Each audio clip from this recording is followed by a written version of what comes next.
Olá a todos, sejam bem-vindos a mais esse vídeo. Hoje nós vamos falar sobre os vulcões. Sim, mas os vulcões daí, ó, da Antártica. Pois é, vamos falar sobre os vulcões da Antártica. Se você gosta desse tema, já peço o seu like. Eu te dou um conteúdo de qualidade e em troca você só larga o dedo no like para chamar a atenção do canal para o YouTube. Bom, minha gente, a Antártica tem vulcões. O mais famoso deles é o Monte Erebus, que está, né, com a erupção quase que constante, lá jogando fumacinha, às vezes um pouquinho mais, às vezes um pouquinho menos, um pouquinho de lava tal. Mas o Monte Erebus ele é o mais famoso da Antártica. Mas a Antártica não tem somente o Monte Erebus. Pois é, a Antártica ela tem vulcões para chuchu, para não falar outra coisa. Recentemente foram descobertos 91 vulcões, né, sob a camada de gelo da Antártica, que já eram conhecidos 47, então são totalizados 138 vulcões na Antártica. Exatamente. E essa soma, né, de 138, né, mudanças lá de gelo e tal, fica aquela coisa. Será que essa quantidade de vulcões está provocando o derretimento da Antártica? Será que é uma região que está sendo afetada pelos vulcões? Se vocês olharem nesse mapa que está aí, cada pontinho vermelho desse, tá, são vulcões. Mas são vulcões, né, que entraram em erupção há não muito tempo. Tá? Porque, olha pessoal, a grande maioria dos vulcões da Antártica, eles entraram em erupções há muito tempo. Papo de milhões de anos, tá? Eles estão quietinhos já há alguns milhões de anos. Tanto é que isso é visto também pelo perfil lá de gelo, lá, né, quando você pega, né, aquele perfil do tubo de gelo, né, que você faz a perfuração, você sabe. Por exemplo, tem o chamado ponto Argo, que foi aproximadamente 1 milhão de anos atrás. Tem o Monte Arduz, que é tão antigo que por enquanto é desconhecido. Tem um outro chamado, que é da Península de André, que entrou em erupção no Pleistoceno. E o Pleistoceno nós estamos falando, né, algo de 2 milhões e 580 milhões de anos até 11.500 anos. Então ainda não tem algo, né, muito, vamos dizer assim, muito certo. Tá? Outro, o Monte Pássaro, 3,8 a 4,6 milhões de anos atrás.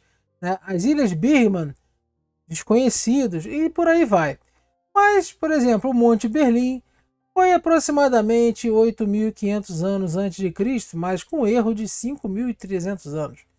E o mais, né, assim, recente que entrou em erupção é o Monte Erebus, tá, em 2018. Mas ele é como se fosse um pedacinho lá da Antártica, muito pequenininho, fora daquele manto de gelo mais decente. A Ilha Decepção, né, também na Antártica, ele entrou em erupção em 1970. Tá? Esses são alguns dos mais recentes. Tem o Monte Melbourne, 1892, tá? Se eu não me engano, a Ilha dos Pinguins foi em 1905. Tá? Então, só para vocês terem uma ideia. E depois o Monte Hitman, 1252, tal, e por aí vai. Então, nós temos vulcões que são antigos, tá? Que estão sobre o manto de gelo, mas que não representam, por enquanto, nenhuma ameaça para o continente. Então descobriram que essa maior região vulcânica da Terra, tá, que está aproximadamente 2 quilômetros abaixo da superfície da vasta camada de gelo, que cobre principalmente o oeste da Antártica, ali onde fica, né, você vê, na parte oeste, nós estamos vendo aqui, né, nesse mapinha, tá?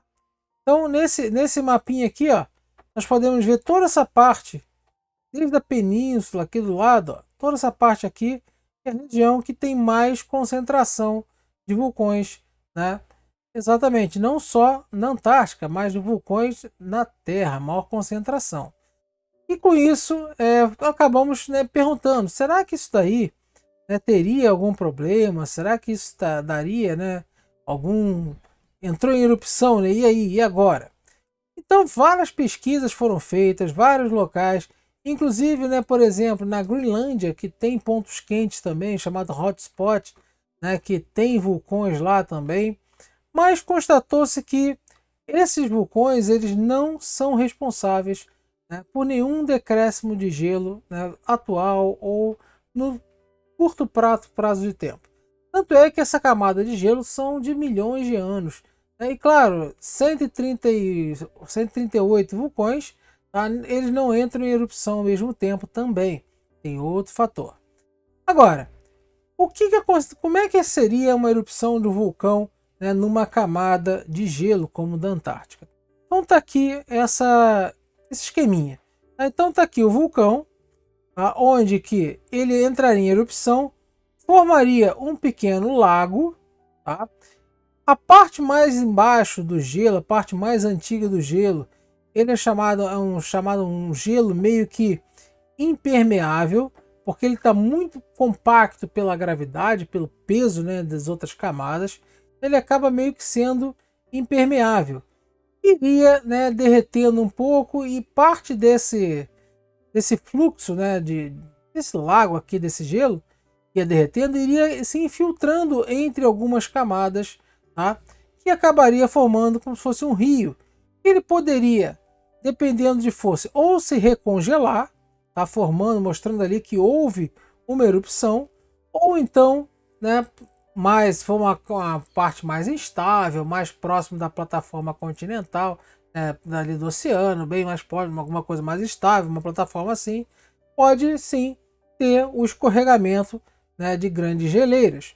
Mas, de qualquer maneira, uma erupção na Antártica, tá, não seria nada catastrófico. Tá? Até porque esses vulcões eles não entram em erupção ao mesmo tempo. E o tipo como acontece, né? A lava, lógico, o solo aqui esquenta um pouco, mas não o suficiente para derreter manto de gelo nenhum. O vulcão ele solta lava, né, normalmente pela cratera de cima. Se começar a escorrer, ela já começa a se solidificar. Tá? Então não consegue fazer aquele, como a gente vê, por exemplo, lá na Islândia, né, aqueles rios de lavas gigantescos. Não, você ou já cai dentro, né, de um lago, né, formado por degelo, uma água extremamente fria, ou já entra em contato com gelo que já vai se resfriando, né, rapidamente, além da atmosfera fria da Antártica. Então, nessa situação, uma erupção, né, na Antártica não seria catastrófica.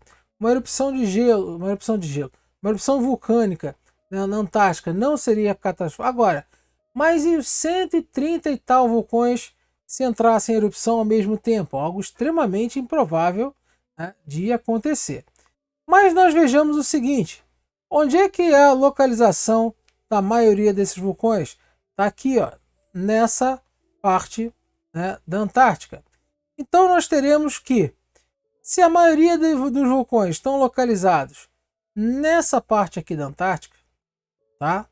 Essa parte mais central aqui, né, do outro lado, por exemplo, aqui é a península, aqui é o Oceano Pacífico, tá? Toda essa parte aqui é o Oceano Pacífico, aqui é o Oceano Atlântico e mais aqui para baixo é o Oceano Índico, né? Então, por exemplo, essa parte aqui mais voltada para o Oceano Índico não sofreria tanto, né, com esse cacetada de erupções aqui na parte do Pacífico, tá? E nem a parte mais central também. Por quê?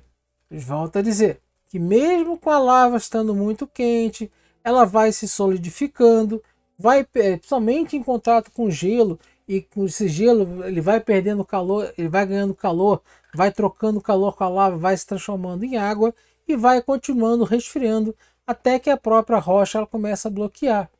Tá? Então pode gerar um fluxo de lava por baixo que vai se solidificando. Então, uma erupção na Antártica ele não seria algo extremamente catastrófico, né, quando nós estamos falando em nível global, de aumentar, por exemplo, o nível dos oceanos estrondoso, algo assim, ó, nós vamos ficar todo mundo afogado porque houve erupção na Antártica. Não, tá? Não tem nada a ver isso daí.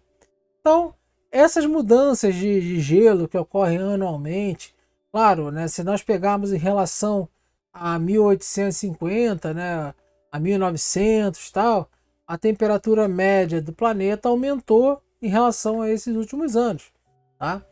Em relação a 2016, a temperatura do planeta abaixou praticamente, né, além de ter abaixado, e se você pegar nos últimos 5 anos, tá? 5, 6, 4, 5, 6 anos, tirando do 2016, não teve, tá, um aquecimento do planeta relativo a isso. Não, o planeta realmente teve, como eles gostam de chamar, um hiato, né? E claro que não existe negócio de hiato. A questão é, nós estamos falando de forçantes como laninha, mínimo solar, circulação da estratosfera, tal. Então existem várias outras situações onde que podem segurar as temperaturas do planeta e até mesmo erupções vulcânicas, mas tirando a do Tunga-Hunga, né, que aconteceu em 2021, mas essa, pelo contrário, essa tem uma tendência a elevar um pouco a temperatura do planeta. Eu já expliquei aqui, mas eu vou fazer depois no vídeo explicando normalmente a diferença dessas erupções muito fortes de vulcões submarinos para vulcões, né, na superfície, que um resfria e o outro tende a aquecer. Tá? Então acontece que justamente nessa questão de vulcões na Antártica, não seria catastrófico, não seria o fim do mundo, nós não precisaríamos criar guerras, tá? Mas acontece que seria, vamos dizer assim, algo inusitado de ver, né, criar um lago vulcânico no meio da Antártica, e aí vamos ver como é que a natureza iria se comportar ali, mas provavelmente esse lago, com o tempo, essa erupção iria parar, iria acabar, tá? E esse lago iria se recongelar, tá certo? Então é isso aí que eu queria falar com vocês hoje. Espero que tenham gostado. Gostou? Já larga o dedo no like e, se puder ajudar, somente compartilhe esse vídeo, tá? Ou então se torne membro do canal. Forte abraço, até a próxima.